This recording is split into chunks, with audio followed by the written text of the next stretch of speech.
guys, welcome back to the Retro Farmhouse. I just want to bring you guys along today as we start our fall garden. Here in Louisiana, we have a very long growing season. It's still well into the 80s, some even 90s degrees as we go into September. And so I wanted to try to amp up my fall garden more this year, grow a lot more greens and some other things that maybe we could try for cooler weather crops. It'll probably start to cool down here maybe in a couple more weeks, but I want to go ahead and get some of these started and in the ground for our front garden that we have for our in-ground garden, and maybe even try doing some experimenting with adding more little hoop type gardens. We put the fence around our in-ground garden up front, and I'll show you some video that we did of that just to prep that. And maybe thinking that we can also kind of add some of the little PVCs up at the top of that and maybe have like a hoop house, a bigger hoop house this year. I don't know, we're maybe just going to experiment with that and see what works. But just wanted to show you guys some of the things that we're growing this year that we haven't grown before. One of them being some tatsoi and bok choy. I don't know if you can even see some of this. I got these off of Mary's Heirloom Seeds. They have a lot of different seeds. I like M.I. Gardner. That's another one I use pretty frequently. But I wanted to try some of these more, I guess, Asian type greens that you can grow, and we'll just see how some of those come out. Another thing I wanted to do, I did grow some carrots earlier this summer, and it's still kind of a really good season to grow some of those. So I replanted some of those, so I'm going to show you guys what we did with that.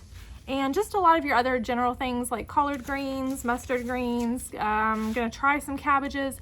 We've had such bad luck with cabbage worms and different things like that getting a lot of our greens. So I'm going to try that again to see how that works with the cooler weather.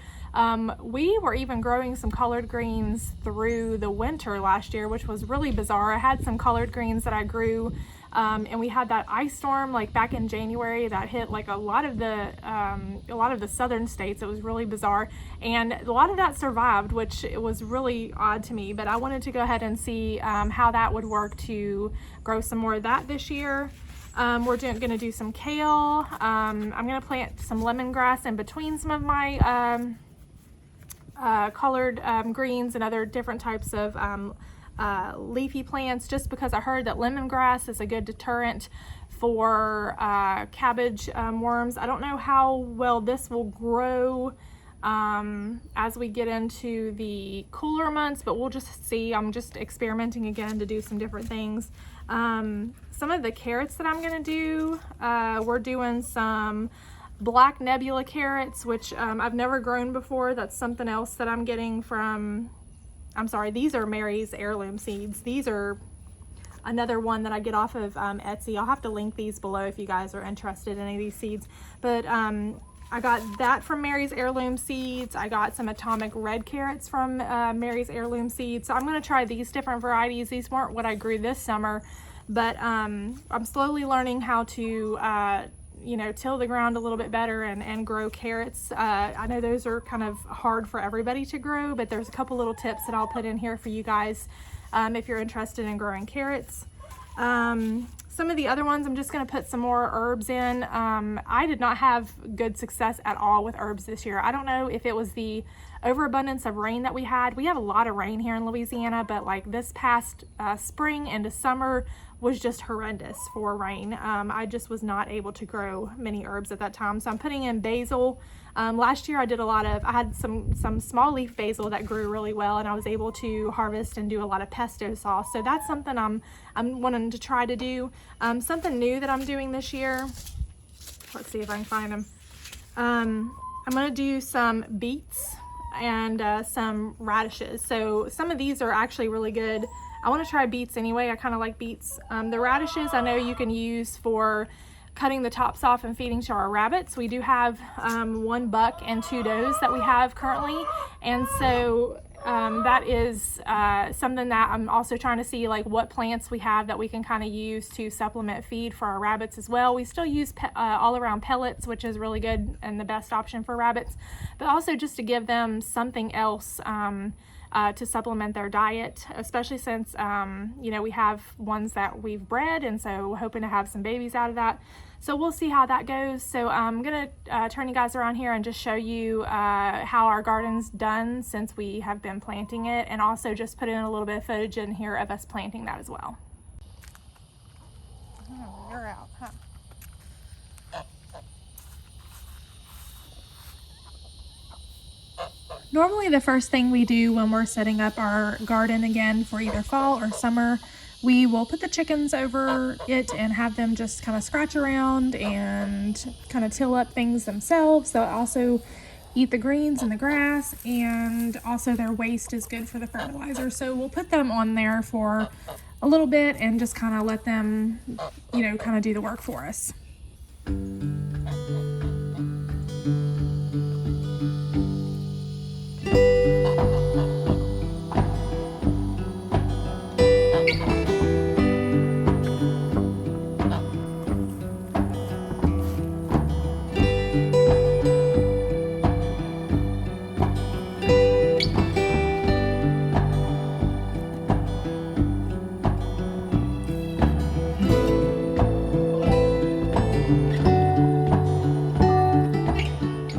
There were still some stubborn spots with some weeds in it, so I'm going to go ahead and pull those up and get them out of the garden.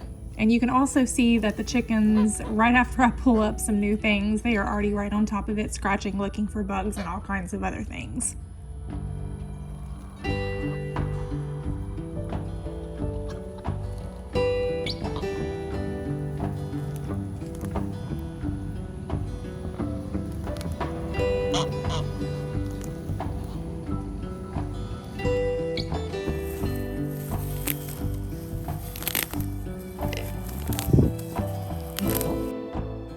Originally, when we did this garden, the soil was really hard. We had to end up using a tiller to kind of till everything up.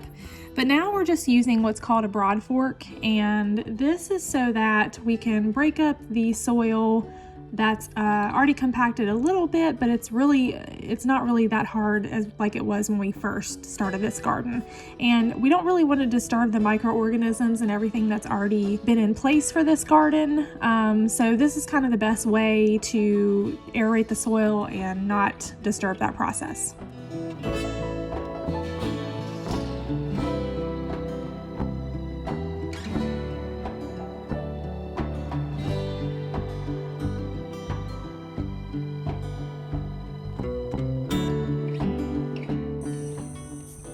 You can see here that we have kind of piled it up on 3 different rows, and we have some weed barrier down in between the rows. We're going to try that this time instead of just the wood chips and see if that helps, but we're going to place some wood chips over this as well. Wood chips in between your rows really do help because it adds to a soaking barrier for the moisture to stay there. And again, I kind of told you guys what we were planting here. I like to just do some broadcast seeding, and that's mostly just kind of sprinkling things here and there. Then I wait for it to come up, and then I can thin it accordingly after that, just because you don't really know what's going to germinate and what isn't. And so I love getting my daughter involved. She always loves doing everything we are doing here on the farm, and it's really kind of teaching her some responsibility and how we grow our food and just different things like that.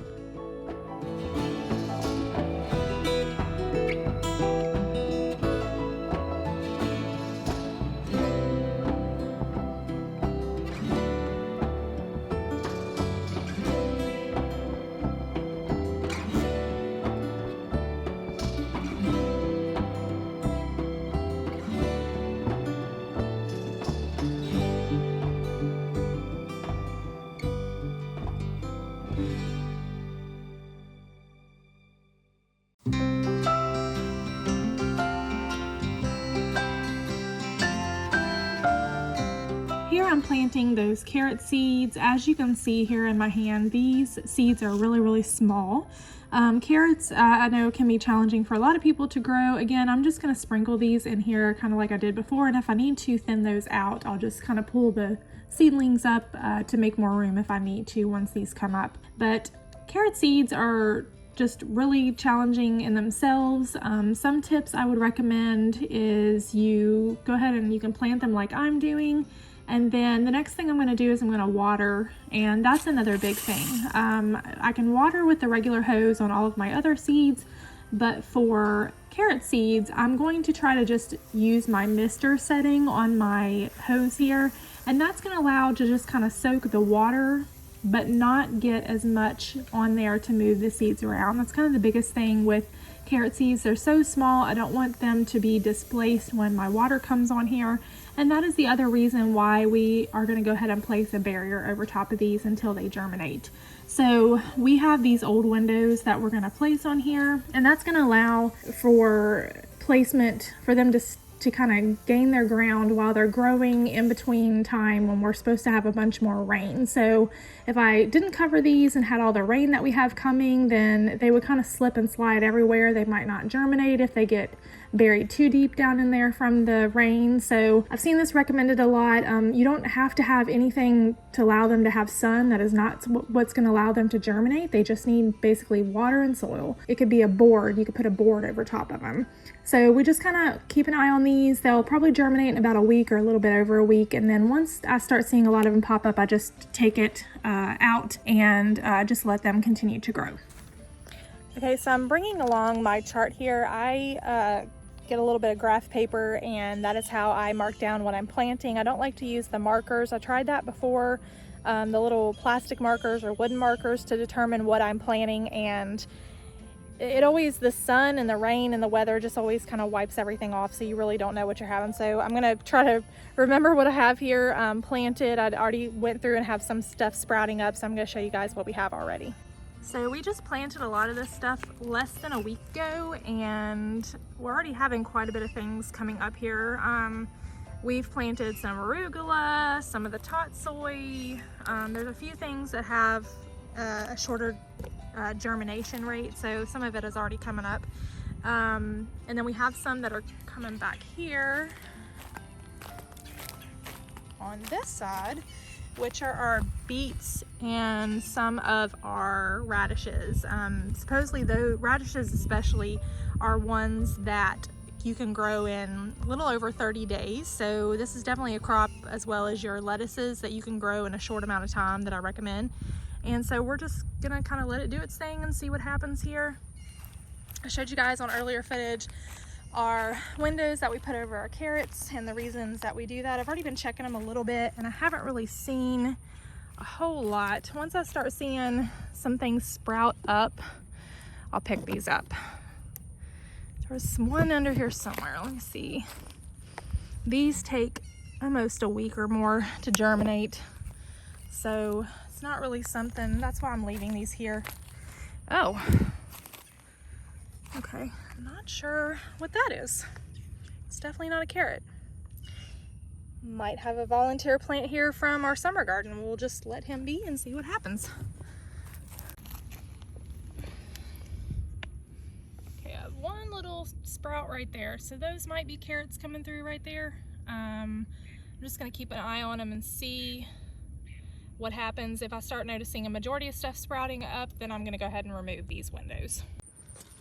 I still have quite a few jalapenos that are growing since our weather's still kind of hot. Been picking these, putting these in the freezer. I'm gonna think maybe make some type of canned jalapenos, maybe pickled jalapenos or something. I've not made that before, but we'll see. I did have a habanero plant as well. It gave me a couple of habaneros. I don't really know what I'm gonna do with those as well, but if I do decide to make something out of those to can them, I'll bring you guys along as well and do a video on that.